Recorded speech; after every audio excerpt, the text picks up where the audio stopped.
এরপরে আসেন আজানে সালাতু সালাম দেওয়া নিষেধ করছে কবে থেকে জানেননি? 1205 হিজরি থেকে। মুহাম্মদ ইবনে আব্দুল ওয়াহাব নজদি তিনি মদিনায় আক্রমণ করলেন। মদিনায় আক্রমণ কইরা মদিনার একজন অন্ধ মুয়াজ্জিন ছিল, তিনি আজানে সালাতু সালাম দিলেন। এই কথা উনি এটা দেখা ওই মুয়াজ্জিনকে তিনি ধইরা আনছেন, ধইরা আইনা মুয়াজ্জিনকে তিনি হত্যা করছেন। হত্যা করার পরে তিনি মসজিদে নববীর মিম্বারে দাঁড়াইছেন, তিনি লাঠি দিয়ে বলতেছেন আন্না মুহাম্মাদান ফাহুয়া তারিশুন, মুহাম্মদ সাল্লাল্লাহু আলাইহি সাল্লাম মাটির সাথে মিশে গেছে। ইন্না আসায়া ইয়ানতাফি আন্নান নাবিয়্যা কানা লা ইয়ানতাফি। এই কথাটা কোথায় পাবেন? এই কথাটা লেখা আছে খুলাসাতুল কালাম ফি বায়ানে উমারাই বালাদিল্লাহিল হারাম, ইমাম সাইয়্যিদ জিনি দাহলান মাক্কি। আমার লাইব্রেরিতে কিতাব আছে ফুতওয়াতুল ইসলামিয়া সাইয়্যিদ জিনি দাহলান মাক্কি, আদ-দুরারুস সানিয়া রাদ্দে আলাল ওয়াহাবিয়্যা, আস-সাওয়াইকুল উলুহিয়্যা রাদ্দে আলাল ওয়াহাবিয়্যা। সুলাইমান নজদি যিনি হচ্ছেন মুহাম্মদ ইবনে আব্দুল ওয়াহাব নজদির বড় ভাই, বড় ইমাম ছিলেন।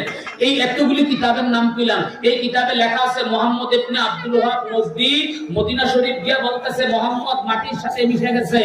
নাউজুবিল্লাহ বলেন।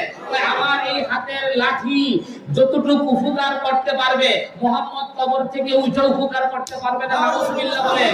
এরপরে বলে কেমনে উপকার করবে? এই মুহূর্তে যদি একটা সাপ আয়ে ওই সাপের আমি মারতে পারবো এই লাঠি দিয়া, কিন্তু মুহাম্মদ সাল্লাল্লাহু আলাইহি সাল্লাম কবর থেকে উঠা মারতে পারবে না। নাউজুবিল্লাহ বলেন। এই কথা কইলা বলতেছে কেউ যদি আজানে সালাতু সালাম দেয়, জানো এটা আমার কাছে কিরকম গুনাহ? আশাদ্দু মিনাজ জিনা।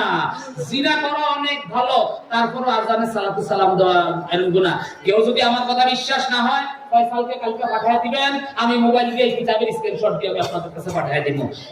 এই কথা লেখা আছে কিনা ব্যাপারটা বুঝাইতে পারছি? তাহলে ভাই আপনি যে আজানে সালাতু সালাম দেওয়া নিষেধ করতেছেন, এবার আপনার হাসরটা কই যাইব?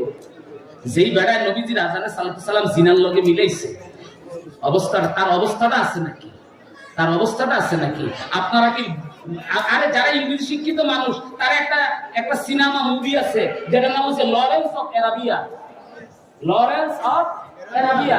এই যে আরব শাসকদের সাথে যে গাদ্দারি, অটোমান সাম্রাজ্যের সাথে, ওইটা দেখেন না? দেখেন এই যে মুহাম্মদ ইবনে আব্দুল ওয়াহাব নামে কি অপকর্ম করেছে।